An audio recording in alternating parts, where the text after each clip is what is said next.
Welcome back. We will pick up where we left off, and we're going to start building out some things with the EUI FlexGroup, get a feeling for how those layout pieces work. So we'll jump right in. Inside of our project, what we left with was dogs are better than cats, which should be rendering in your browser. Don't forget to start your project in another terminal window.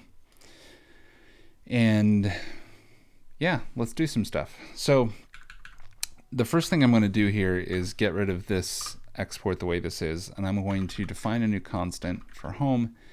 I want to define this the way we were defining these in the original React videos.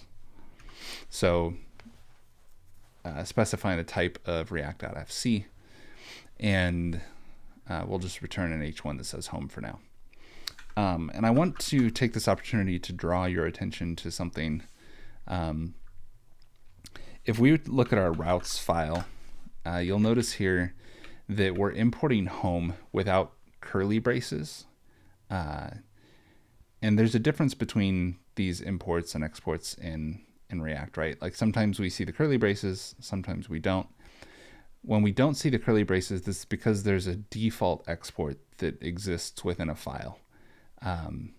Otherwise, we're just importing a number of different objects or methods, whatever, functions from a file. So if I were to look at this in the browser right now, you'll see that we had an import error, right? Because home does not contain a default export. So I could fix this by wrapping this in curly braces, but instead I'm going to fix this another way, just to show you the difference between the two. So here at the end of this file, our home file, I'm going to export default home. And now when I save that, it's going to work just fine. So this tells React that home is the default export for our home file. I don't know, just a bunch of ways to skin a cat, I guess, right?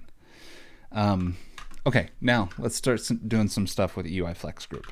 So at the top of my file, I'm going to import EUI FlexGroup.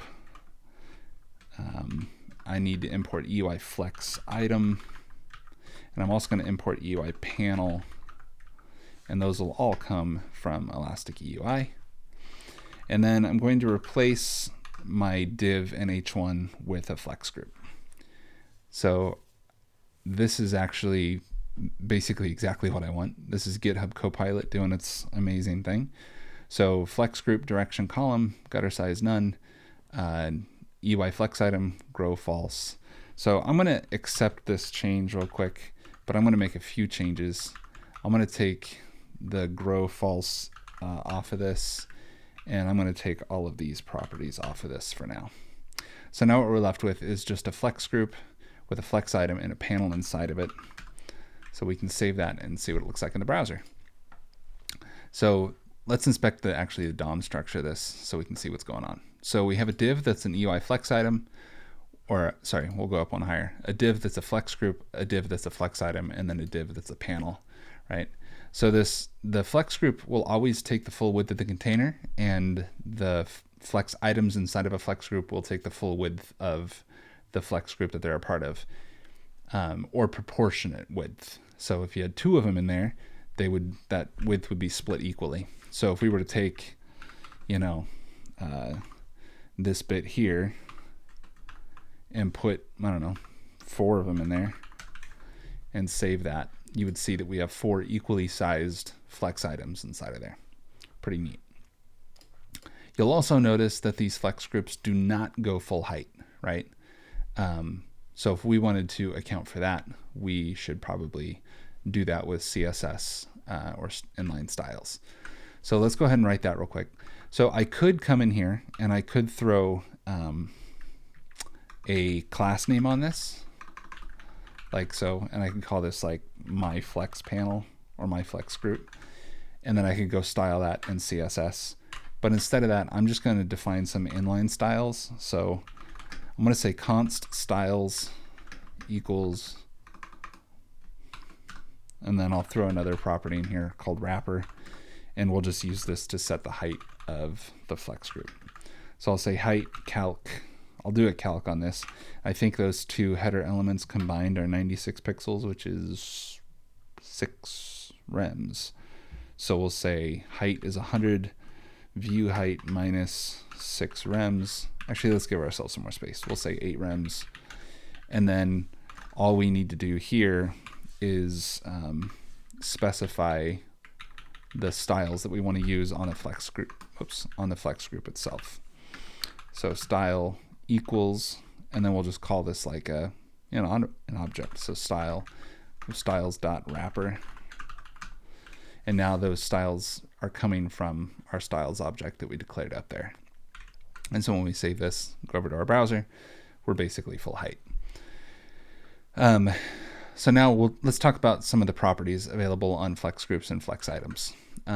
Flex groups can take a direction and they can take gutter size, and those are probably two of the most like primary ones you'll use.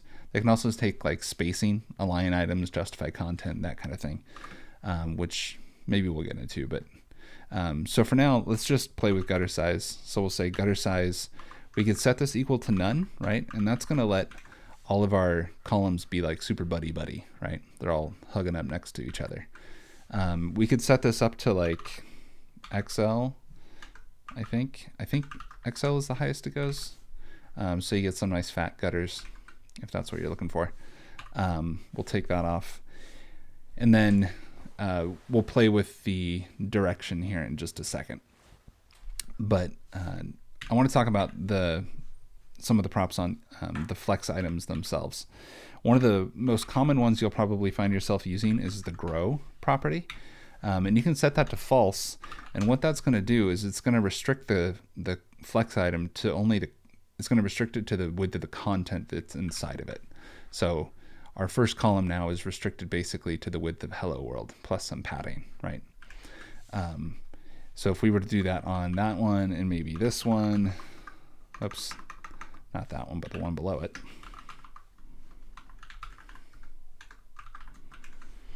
Now we've got two columns that are restricted to their content width. Flex groups and flex items can be nested within each other. So if we were to come up to this second one here, we could, inside of our panel, we could replace the content inside of here with another flex group. So we could do a flex group, and then we could throw in like 3 flex items times 3, and maybe each one's got an EUI panel, and each of those panels has an H1 with the content hello world inside of it. So what that's going to do is it's going to give us 3 flex items. It's going to give us another group inside that second column with 3 items inside of it. And you'll see those there. So again, those take up the full width of their container, right, equally. But maybe we want these things to be in a column, right? We don't want them to be in a row. So we could specify that by targeting the group that contains them. And we could just say direction equals column. And now that'll put those things in a column. Yeah, so that's basically that. When we come back, we'll take a look at, we'll actually get rid of all this stuff and we'll start working our way towards our final product, which is going to be a listing of the Flintstone episodes. Yeah, so without further ado, we'll end it here. Have some coffee, do your thing, and when you're ready, come on back and watch the next one.